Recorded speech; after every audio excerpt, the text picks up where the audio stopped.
was a boy who loves this girl. She gave him hope. He changed her world. I wanna get closer. I need to be closer. So hey guys, yeah, welcome to India. Thank you. Thank you. How is India treating you so far in the few hours, days that you've been here? A few days, it's great, very warm reception, and getting to see people in person. You know, we got great friends on FaceTime or whatever, and now it's like, wow, you're not on the phone, you're actually a real person. So it's nice, you know. Yeah, we're staying at next to the Juhu Beach, and it's of course fantastic, and everyone's so welcoming and I feel like I'm home, so it's really great. Oh, nice. So and I'm guessing it's special that you guys get to do this together also.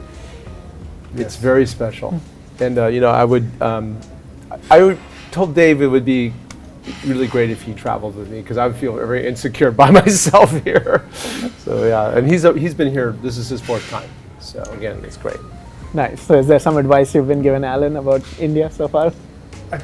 No, because I mean, I knew exactly how people would accept them, and it's like, just be yourself, do what you do. There's really no, Yeah. You can't tell him, don't be crazy, because he's not crazy. So it's like, you just be yourself, do what you do, and keep pushing forward. Right. So Alan, I wanted to ask you about how, at this stage, you've released a handful of singles right now.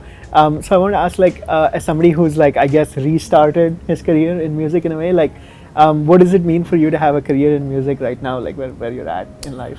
Well, it's another evolution, and so I think if you don't want to feel burned out on life, you've got to keep growing as a person. And I've been writing music ever since I was in 8th grade, so many years of that, and producing music in a studio. I've been doing that since 2009, 2008. But doing music videos, that was 2019. I started doing that, and then, as you guys know, I had a breakup in 2018 that caused all the Heartbreak trilogy to come out, and so that helped push me to that next level. Of course, I had already met Dave in 2016 or 17, and that was very helpful that we had met. And then Dave took me on this very interesting journey of, we executive produced a couple of other boy bands, and that we just decided, hey, maybe we should just maybe we just produce ourselves. Well, how's that? And then here we are, and Dave definitely instrumental in getting me to India, but also getting me on stage, because I had no interest in performing, but he was the one who said, no, you got to do that. Right. And Dave, what is it like for you to, I guess just advise somebody as somebody who's had a non-stop career in music, right? It's not like you had break in between or anything. I did have a break. I semi-retired. Okay.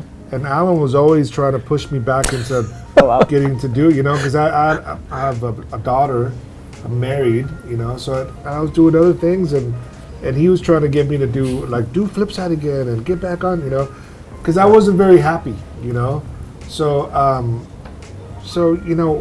what's it like to it's, what I like about doing this is because he works hard, because he listens, with my advice and hey, let's work, even when he's tired.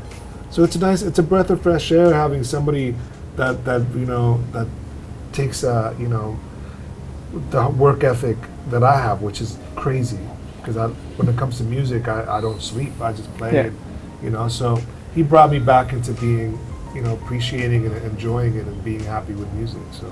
Wow. And Alan, what is it like taking, is there an advantage to being a musician right now, you'd say, compared to before, in terms of the music ecosystem and stuff? I would say everything has changed in the industry. There are no labels. Everything is just blown apart. So everyone is now trying to establish what is the new way to do business, or to do the music, the business of music. And I think it's good that I am not doing it to pay bills, because it definitely would drive me crazy. It's inconsistent. And at the same time, I'm at a good stage in my life where, my kids are grown up, so I'm more than happy to focus more on this. Dave has been a huge positive influence on my evolution into being a performing artist. He's kind of been my coach and my cheerleader, my collaborator, and also my producer at the same time. And then also, he's Dave Lopez, incredible guitarist. So between all that, I follow his guidance. He introduced me to Malvika Nanda of Big B, and so I follow her guidance 90% of the time. And so we're here. We are, and we're very happy to be here. I'm privileged to be here. So thank you. Yeah, awesome. And Dave, I want to ask you, Steve was here just last month. He did a collaboration with an Indian artist on stage in Bangalore. I went to see him there, and I was just thinking about how even Flipsyde was back here, right, in Hamburg. So I wanted to ask about what it feels like to be fostering these ties, based on music over the last 15 to 20 years, coming back here to India. Oh, it's great. I mean, it's such a very, we have a lot of love here. India's the audience here is so open-minded and so better than anywhere in the world. Because you have so much passion for music here and art. And it's very much like I grew up. I'm from Chile, and we love our music. We love guitars. So we're very similar to Latin. The culture. So it's like a nice little marriage, So it's nice to be here, It seems like a welcome home. Nice. Yeah.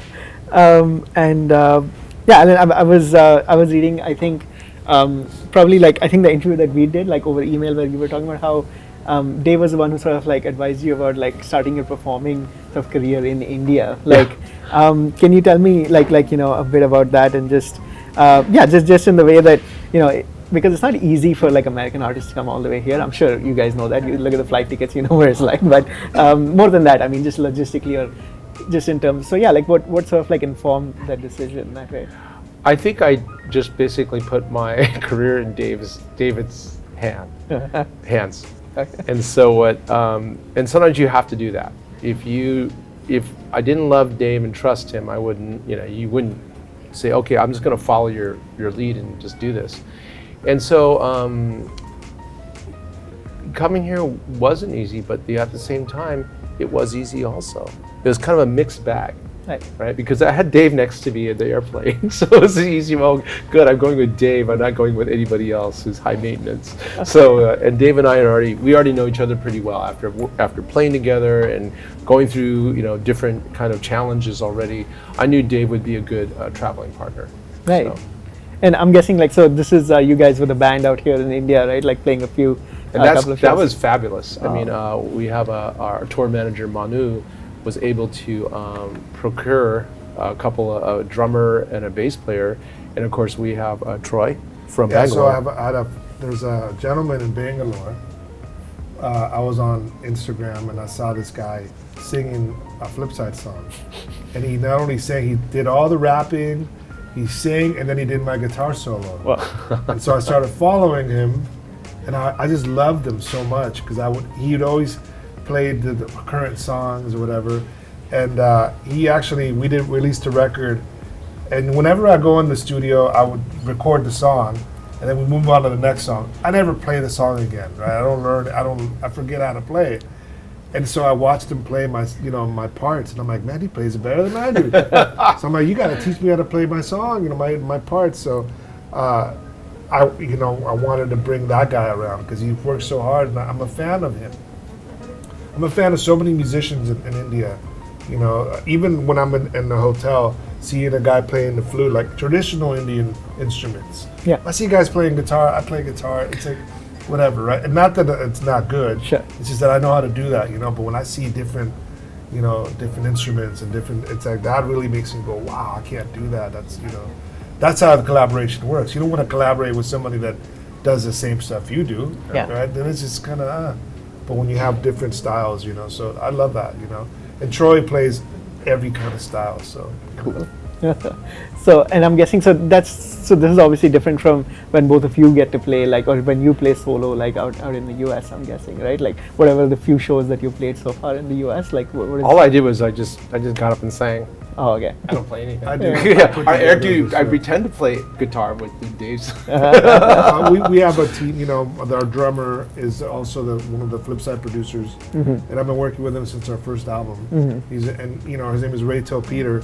Rayto's such a legend that Green Day wrote a song about him because he worked with Green Day. Right. So there's a song. Look it up. The band's called The Network, which is Green Day's side band, and they wrote a song about how amazing Rayto is. It's called Rayto. Well, So. So we have him playing drums, and we put a band together with him. So we have our American band, and now we're gonna meet the new Indian band. So. Cool. Yeah, I was reading the press release for Closer, and I remember one of the things that struck me was that how you said that if you had one hit song, like you would like Closer to be that one hit that you would be remembered for. So I was thinking about how. Like a hit song it comes in different ways today, right? Like through social media and things like that. So I want to get your thoughts on that. Like, just the fact that I guess what a hit song means today, even in terms of longevity or like, how long it's in public memory and stuff. Like that's very different to before, right? Yeah, I am hoping that because the song is so deeply rooted in classical music, and what I did was use the foundation of Pachelbel's Canon, which is the wedding march, to incorporate it into the song, because I figure, it's people will recognize it'll feel familiar, and then and not to have something that was so drastically